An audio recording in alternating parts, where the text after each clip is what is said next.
The last part of Chapter 8 deals with Dalton's law of partial pressures and gas mixtures. Dalton's law states that the total pressure that is exerted if I have a gas mixture is simply the sum of the partial pressures of each gas. Okay, so if I have 3 components in that gas mixture, the total pressure is going to be the pressure of the first gas plus the pressure of the second plus the pressure of the third, etc., etc.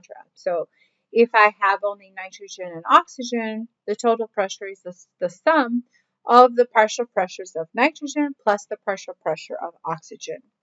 And if I add another one, it will exert its own pressure, so I have to add it to the total as well. So here's kind of a pictorial, right? So if I have a gas by itself, it has a certain pressure. And if I have another gas, it has its own pressure. But if I put them together, the total pressure of the system is going to be the sum of these two pressures that each gas would exert if they were by themselves, right? So they're independent of the other components, but the total pressure is the sum of each gas's pressure. Here's a sample problem. I have a 1 liter vessel that contains this many moles of nitrogen gas and this many moles of hydrogen gas at 25 degrees Celsius. Determine the partial pressure of each component and the total pressure in the vessel.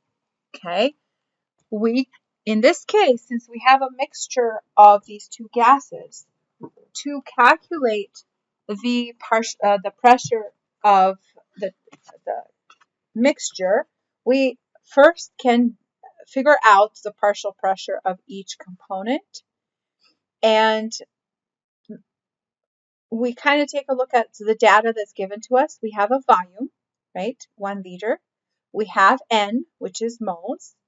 We have T for temperature, and we're asked to find the pressure. So obviously, with all this data, we know that we can use the ideal gas equation, P times V equals N times R times T, because I have a volume, I have N for moles, and I have a T for temperature. R is a given, and so I can calculate the pressure of nitrogen, and I can repeat that by using the value for the moles of hydrogen. Everything else, so the volume of the vessel doesn't change for either one of them, use the same volume. The temperature doesn't change, so use the same temperature for each. The R won't change because that is a constant. The only thing that changes is the number of moles, and that will also change the partial pressure for nitrogen versus hydrogen. Once you calculate the partial pressure of each, then figure out the total pressure in the vessel using the Dalton's law of partial pressures.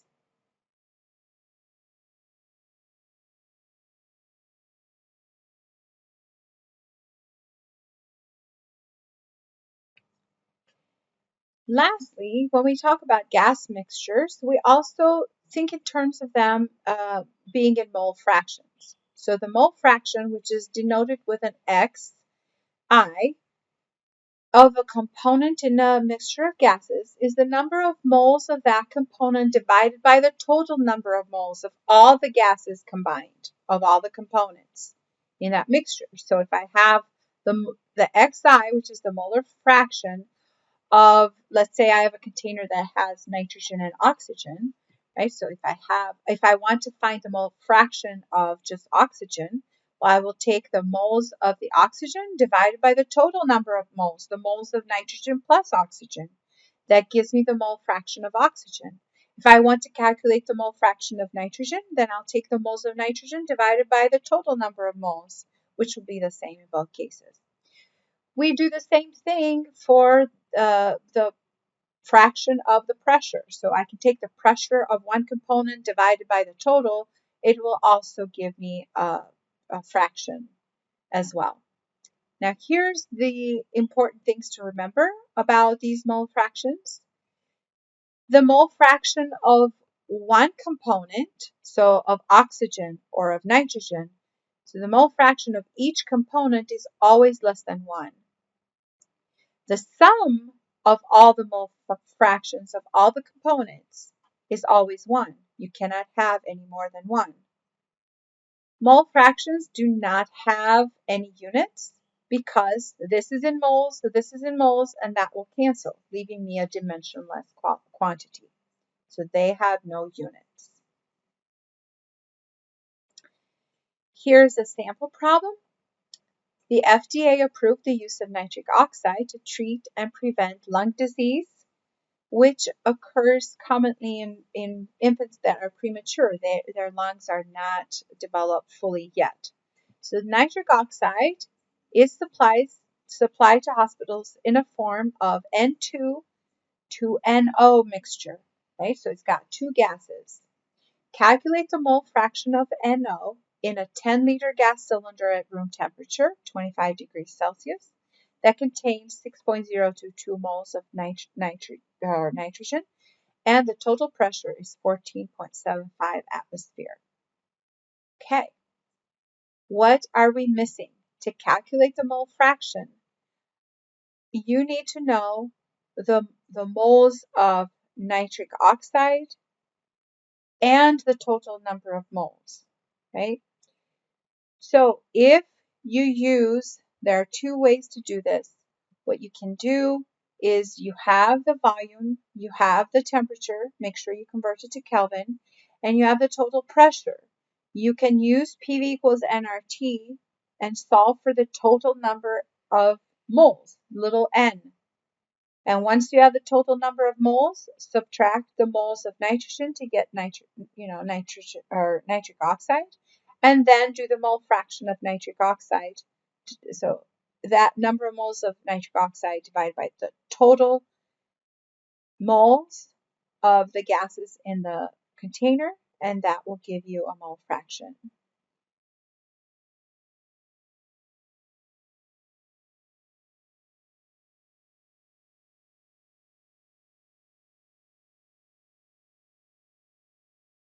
When we measure the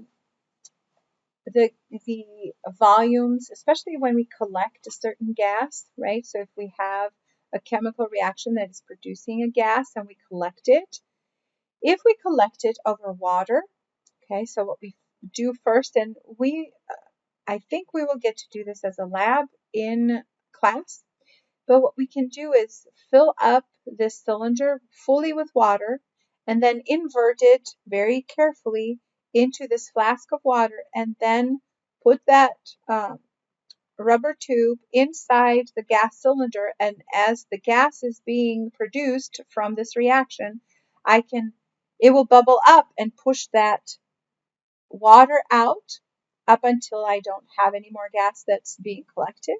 Okay, so I can get the volume from this graduated cylinder. I can also measure, so if I know the pressure, okay, if the pressure is my atmospheric pressure, right, so there's going to come a time where this column is not going to, the water's not going to go out of the cylinder anymore into the reservoir, just kind of similarly to when I talked about barometer. Instead of mercury, we have water. And that's because the pressure of the inside, so the gas over here, is now equal to the pressure on the outside, right? Those are pushing this column on different ends, and so the column's not going anywhere. Remember that the total pressure, though, is the pressure, so the pressure outside, that's atmospheric pressure. But what is the pressure inside here? Well, some of the pressure is the pressure of the gas that I've collected. That's going to be most of the pressure. It's going to be this gas that I collected up here. However, some of that pressure inside the cylinder is going to be the pressure of the water, because I'm going to have some water vapor that is trapped in there, and it exerts some sort of pressure. So the P total, which is from Dalton's law of partial pressure, is going to be the pressure of the gas that I generated at the reaction plus the pressure of the water vapor inside here. That gives me the total pressure of the gas inside the cylinder. But the total pressure is also equal to the atmospheric pressure because they're exerting this equal, right? Equal amounts, and the water's not going anywhere. So they have to be equal to each other. So I know what the total pressure is. That is going to be 1 atmosphere, or approximately. We can actually measure what the atmospheric pressure is the day to day.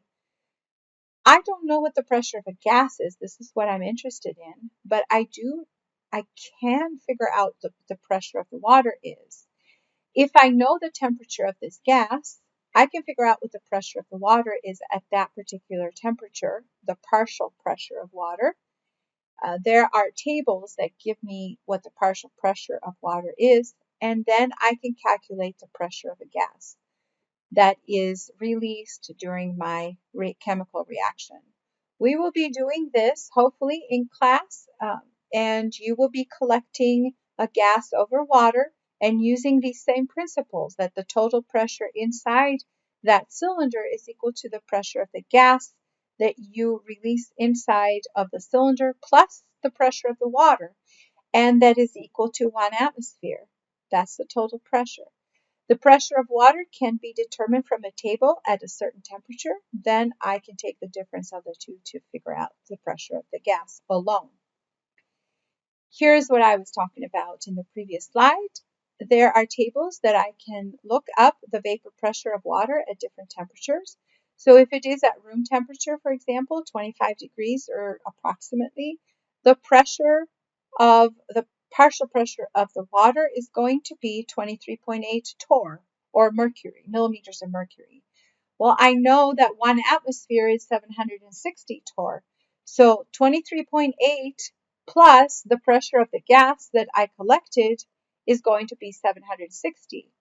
So then what I need to do is take the difference of the total pressure minus the pressure of the water to get the pressure of the gas that I collected. Here's a sample problem. When calcium is placed in water, so the metal is placed in water, hydrogen gas is produced.